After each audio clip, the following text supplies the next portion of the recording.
জিনীয় সংকেত আৰু প্ৰ'টিন সংশ্লেষণ মূলতে আমি জিনীয় সংকেতৰ বিষয়ে জানিব লাগিব জিনীয় সংকেত কি what is genetic code DNA বংশগতি নিৰ্ণায়ক পদাৰ্থ হিচাপে আৱিষ্কাৰ হোৱাৰ পিছত বহু দিনলৈকে বিজ্ঞানীসকলে এই বিষয়ে জনা নাছিল যে ডিএনএ বা জিনীয় সংকেতে ডিএনএ বা জিনে কিদৰে বংশগত লক্ষণসমূহ বহন কৰে বা কঢ়িয়াই লৈ যায় পৰৱৰ্তী সময়ত বিজ্ঞানীসকলে এটো লক্ষ্য কৰিছিল যে ডিএনএৰ নিউক্লিঅটাইড চাৰিবিধৰ হাজোন পদ্ধতিৰ ওপৰত জীৱৰ বংশগত লক্ষণসমূহ নিৰ্ভৰ কৰে অৰ্থাৎ ডিএনএত থকা নিউক্লিঅটাইডসমূহ কি ধৰণে সজ্জিত হৈ থাকে তাৰ ওপৰত আমাৰ বংশগত লক্ষণসমূহ নিৰ্ভৰ কৰে আমি জানো যে 20 প্ৰকাৰৰ আদৰ্শ এমিনো এচিড আছে আৰু এই প্ৰতিটো 20টা আদৰ্শ এমিনো এচিডক বেলেগ বেলেগ জিনীয় সংকেতে নিৰ্দেশ কৰে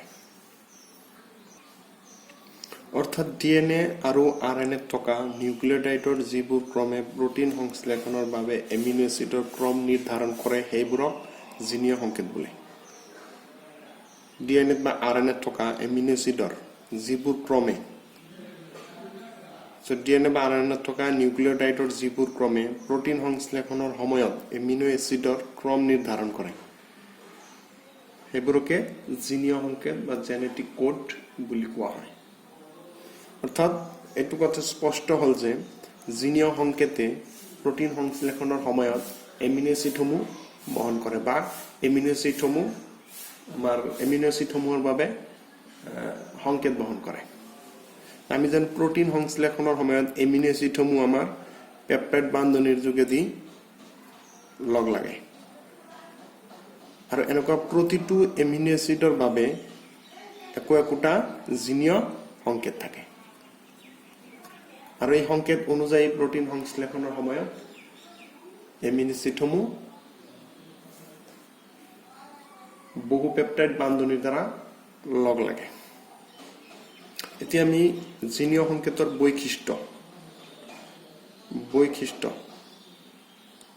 আলোচনা কৰিম characteristics of genetic code আমাৰ এক নম্বৰ বৈশিষ্ট্যটো হ'ব জিনীয় সংকেতসমূহ ত্ৰয়ী ধৰ্ম বিশিষ্ট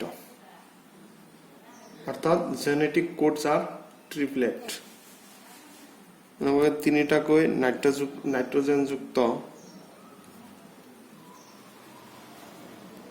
ক্ষাৰকৰ ক্ৰমে একোটা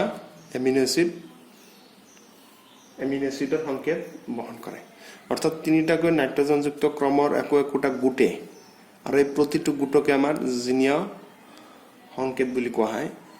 একোটা এমিনো এচিড নিৰ্দেশ কৰে সো এটো এটা এমিনো এচিড নিৰ্দেশ কৰিব এটো আমাৰ বেলেগ এমিনো এচিড নিৰ্দেশ কৰিব এটো বেলেগ এমিনো এচিড নিৰ্দেশ কৰিব একেনকৈ জিনীয় সংকেতসমূহ ত্ৰয়ী ধৰ্ম বিশিষ্ট নাম্বাৰ 2 হব মৰ্যাদাচ্যুতি অৰ্থাৎ ডিজেনাৰেসি এই ডিজেনাৰেসি মানে হল ACU ACC ACA এই তিনিটা জিনীয় সংকেতে মাত্ৰ এটা এমিনো এচিডক নিৰ্দেশ কৰে এটো হ'ব আমাৰ থ্ৰিঅনিন অৰ্থাৎ বহুকেইটা জিনীয় সংকেতে মিলি এটা এমিনো এচিডক নিৰ্দেশ কৰিব পাৰে এটো কয় আমাৰ মৰ্যাদাচ্যুতি মানে এটা এমিনো এচিডৰ বাবে কেইবাটাও জিনীয় সংকেত থাকিব পাৰে নেক্সট আহিব আমাৰ নন ওভাৰলেপিং বা জিনীয় সংকেত এটা আনটোক আচ্ছাদন নকৰে অৰ্থাৎ ধৰা AUG CUA এটো mRNA থকা আমাৰ mRNA থকা নিউক্লিঅটাইডৰ ক্ৰম আৰু ইয়াৰে তিনিটাই আমাৰ এটা এমিনো এচিডক নিৰ্দেশ কৰিব সাপোজ এই তিনিটা এটা এমিনো এচিডক নিৰ্দেশ কৰিছে AUG এই তিনিটা নেক্সট আকৌ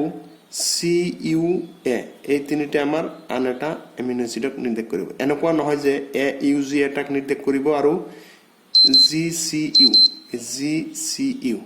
এই তিনিটা মিলি এটা এমিনো এচিডক নিৰ্দেশ কৰিব অৰ্থাৎ এটা আনটোক ওভাৰল্যাপ নকৰে আৰু এইবিলাক সেইকাৰণে নন অভাৰলেপিং বুলি কোৱা হয় ইয়াতে আমাৰ 6টা নাইট্ৰজেনযুক্ত ক্ষাৰক আছে এ ইউ জি এই তিনিটা মিলি এটা এমিনো এসিডক নিৰ্দেশ কৰিব সি ইউ এ এই তিনিটা মিলি আমাৰ অন্য এটা এমিনো এসিডক নিৰ্দেশ কৰিব এনেকুৱা নহয় যে জি সি ইউ এই তিনিটা মিলি এটা এমিনো এসিডক নিৰ্দেশ নকৰিব এটো কৰিলে তো আমাৰ অভাৰলেপিং কৰা হ'ব কাৰণ যিটো ইয়াতে আছে আমাৰ ইয়াতে থাকিব লাগিব সো এটো অভাৰলেপিং নকৰে নেক্সট আহিব আমাৰ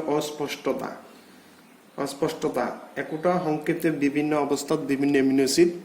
সূচাব পাৰে এটা সংকেতে ধৰা হল এ ইউ সি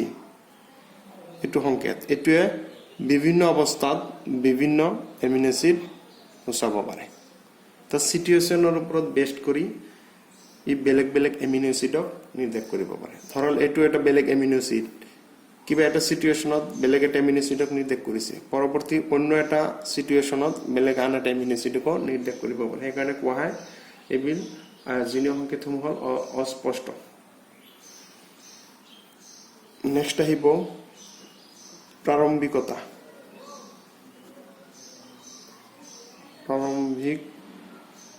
বা প্ৰাৰম্ভিক সংকেতিকা এ ইউ জি এটো এমিনো এসিডে বহু পেপটাইড শৃংখল গঠনৰ আৰম্ভণি সংকেত দিয়ে অৰ্থাৎ এটোক আমাৰ স্টাৰ্ট কোড বুলি কোৱা হয় স্টাৰ্ট কোডন বা স্টাৰ্ট কোড বুলি কোৱা হয় এ ইউ জি টো হৈছে আমাৰ স্টাৰ্ট কোড এটো মনত ৰাখিবা এ ইউ জি অৰ্থাৎ এমিনো এসিড প্ৰোটিন সংশ্লেষণ প্ৰক্ৰিয়াটো এ ইউ জি এটো জিনীয় সংকেতৰ ওপৰত এটো জিনীয় সংকেতৰ পৰা আৰম্ভ হয় আৰু এ ইউ জি আমাৰ মিথিয়নিন নামৰ এমিনো এসিডক নিৰ্দেশ কৰে এটো হৈছে প্ৰাৰম্ভিক সংকেতিকা নেক্সট আহিব আমাৰ অৰ্থহীন সংকেতিকা ননসেন্স কোডন তে অৰ্থহীন সংকেতিকা হল ইউ এ জি এ এইবোৰক কোৱা হয় আমাৰ অৰ্থহীন সংকেতিকা অৰ্থাৎ এইবোৰে কোনো এমিনো এসিডক নিৰ্দেশ নকৰে ইউ এ জি এ এই তিনিটা সংকেতিকা কোৱা হয় অৰ্থহীন সংকেতিকা কাৰণ এইবোৰে কোনো এমিনো এসিডক নিৰ্দেশ নকৰে এইকেইটা হল আমাৰ জিনীয় সংকেতৰ ধৰ্ম বা প্ৰপাৰ্টিজ অফ জেনেটিক কোড সকলোকে ধন্যবাদ